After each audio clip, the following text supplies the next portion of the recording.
Homeschooling takes a lot of love and a lot of patience and a lot of kindness. Wait, that sure does sound like scripture. You betcha.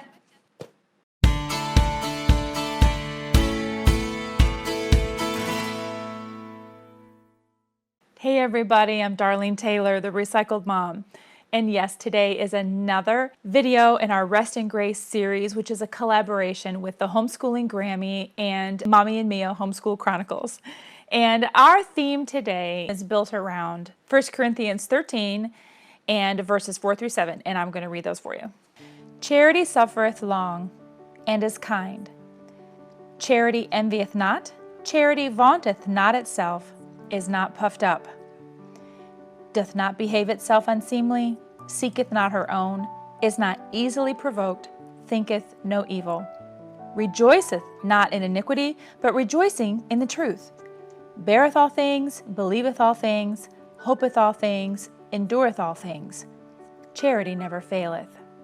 If this sounds even just a little bit familiar, you may have heard this read at weddings. And it's basically the characteristics of God. And in my Bible, it says charity, but that's basically an old English word for a modern English word, love. There are different kinds of love. And in our English language, we have the word love. We use it for like everything. I love my kids. I love my husband. I love my friends. I love my church. I love my YouTube channel, and I love my YouTube channel people. We use one word for many things, but in the Bible, there are different words for love, and this particular love is an unconditional love that seeks the best for someone else. It will seek to do whatever it can. It will leave no stone unturned. It is unconditional, never ending. The word for that is agape love. That is a very hard type of love to demonstrate to someone, especially sometimes those people that are close to us that are acting kind of unloving. It's this type of love is something that just goes, it leaves no stone unturned to seek the best for someone else.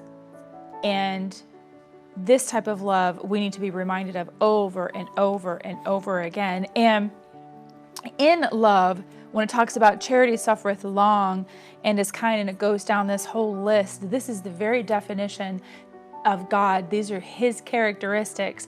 This is how He loves us. And if we're going to be loving people, these are the characteristics that we want to have. And I was reminded of something that I wanted to do for my kids this year, and I didn't really get around to it. And then I kind of thought it was cheesy. So I said, you know what? I'm just going to go ahead and do it. I'm going to use it for today's video. And hopefully some of you that have young children and you want to help them understand what the characteristics of love and being a loving person are, and helping you also understand this God that we love and this God that has done so much for us, how He loves us and how we love Him, and just understanding Him a little bit more. We'll go through this and I'll show you what I'm talking about. This is something that you can find online, and I will share the link with you, the website, and there also will let you print out some sheets that have parts of the verse on it.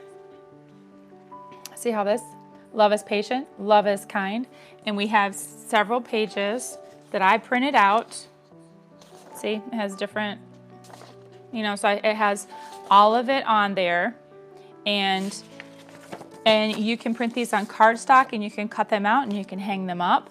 Or you can maybe put them inside of a journal. Maybe you have journals for your kids, or maybe even yourself. Maybe make a bookmark out of it, or a fridge magnet, or you can give them out. So here's a couple ideas that I was going to be doing with this. There are 14 traits in this passage, the scripture passage here. There are 14 traits of love, and each day from February 1st to the February 14th, you can do this, and because you're focusing on Valentine's Day and love. So you can do that, and you can do one a day. You can have your kids find them like hunt for them. Let's do a little bit of a scavenger hunt, so they're searching for love. You can stick these in your kids' lunches, or maybe you can stick it in your husband's lunch or your wife's lunch. We have homeschool dads too. Be creative with however you want to do it, but I know what I was doing was once a week I was focusing on a trait. Love is patient, and then we were defining what patience is and what it looks like and how we can demonstrate that to others, and we can focus on that for a week. So this would give you 14 weeks of a character theme to build on in your home. You can use these in your devotions. I just now thought of that. I have done so many studies with on this passage of scripture that we take these words and we define patience. We go back to the Old English words. We go back to Webster's 1848 dictionary and look up what patience is. Patient. We look up the word. We also look up the word love, because if we're trying to define what these words mean by modern day words and how this word has changed from New Testament days to modern days, this word has a different meaning, and we have made a different meaning in society for it. So it's always good to go back to Old English, which is where a lot of these words come from and what they were translated into. Go into Webster's 1848, you can find it online, and look up the word love. And then you can apply that and look up, in that same dictionary, look up the word patience or patient and look up kind. And it helps you understand a little bit more where these original words were coming from and help you understand how you can apply it to today. So yes, this is character building. This is creating these special moments, precious moments in our home and in our homeschool. And this is also a personal study for me as well. Always going over these scripture, these words. Love is patient and it's kind and it's long-suffering. Long-suffering, I was just saying that today. Long-suffering, long-suffering. Showing the love of Christ to others. And it is a daily thing. It is a daily exercise. It's not just like, well, I read that, done. You know, it is something that you read it, you study it, you learn it, and then you apply it. And that's hard. It's hard to always apply these things, but it's always good to know that no matter what, we may fail in these areas, but Christ never fails.